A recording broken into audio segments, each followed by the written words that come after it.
छात्रों, आज हम वाक्य के भेद का भाग 2 देखने वाले हैं। अर्थ के अनुसार वाक्य के भेद। इसके पहले हमने रचना के आधार पर वाक्य के भेद देखे। आज अर्थ के अनुसार वाक्य के भेद देखने वाले हैं।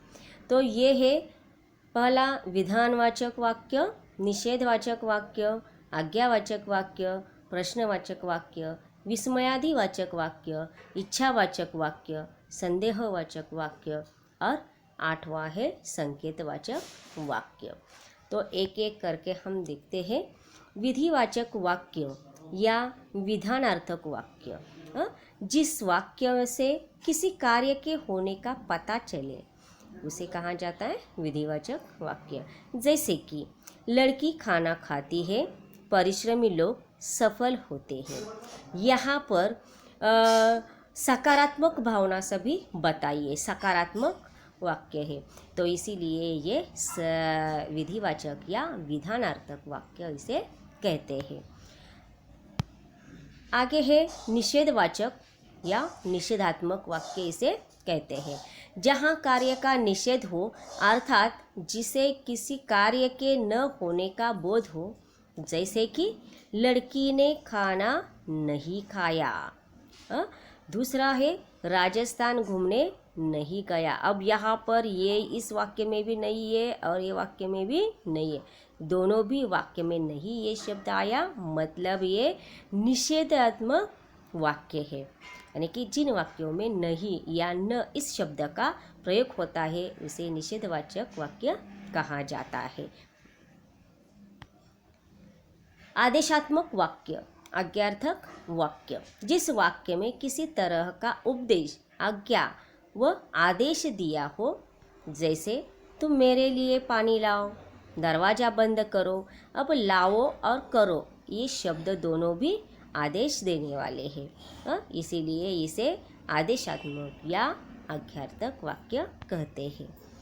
चौथा है प्रश्नवाचक वाक्य, जिस वाक्य में किसी तरह के प्रश्न का बोध हो, कहाँ, कब, कैसे, क्यों, किसका आदि, यानी कि जो हम स्वाध्याय करते हैं उसमें ये शब्द होते हैं। जैसे कि मेरी पुस्तक कहाँ है, तुम दिल्ली से कब लौटोगे। अब यहाँ पर कहाँ और कब ये दोनों भी शब्द प्रश्न पूछने वाले हैं, इसीलिए प्रश्नवाचक वाक्य इसे कहते हैं। अगला है संदेहार्थक या संदेह सूचक वाक्य, जिस वाक्य में संदेह, शंका या संभावना की सूचना दी गई हो। जैसे कि शायद लड़की खाना खाएगी, संभवतः वह आज आएगा। तो यहाँ इन दोनों भी वाक्यों में, पहले वाक्य में शायद और दूसरे वाक्य में संभवतः, ये दोनों शब्द संदेह सूचक करने वाले हैं, इसीलिए ये संदेहार्थक या संदेह सूचक वाक्य कहते हैं। छठा है इच्छार्थक या इच्छावाचक वाक्य, जिस वाक्य में इच्छा, शुभ कामना या आशीर्वाद व्यक्त होता है। जैसे कि ईश्वर तुम्हें लंबी आयु प्रदान करे, तुम्हारी यात्रा सफल हो। यहाँ पर इच्छा व्यक्त की है, इसीलिए ये इच्छावाचक वाक्य है। सातवां है संकेतवाचक वाक्य, जिस वाक्य में किसी प्रकार की शर्त या संकेत व्यक्त हो, संकेत होता है ऐसे। जैसे कि यदि तुमने मेहनत की होती तो तुम सफल हो जाते, तुम उधर बैठो। तो ये क्या है, आपको किया हुआ संकेत है, इसीलिए ये संकेतवाचक वाक्य है। यदि तुमने, है ना, तो तुम सफल हो जाते। तो ये यदि तुमने पढ़ाई की होती तो तुम पास हो जाते, ऐसे। अगला है 8वां विस्मयादि बोधक वाक्य। अब ये तो आसान है, सभी को मालूम है कि कैसे पहचानना है।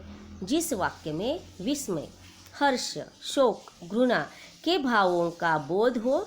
जैसे वाह कितना सुंदर फूल है, आहा आज खाने में मज़ा आ गया।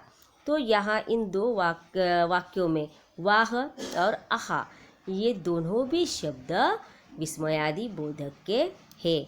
उसके आगे उद्गार चिन्ह भी है, विस्मय आदि बोधक का चिन्ह भी है यहाँ पर।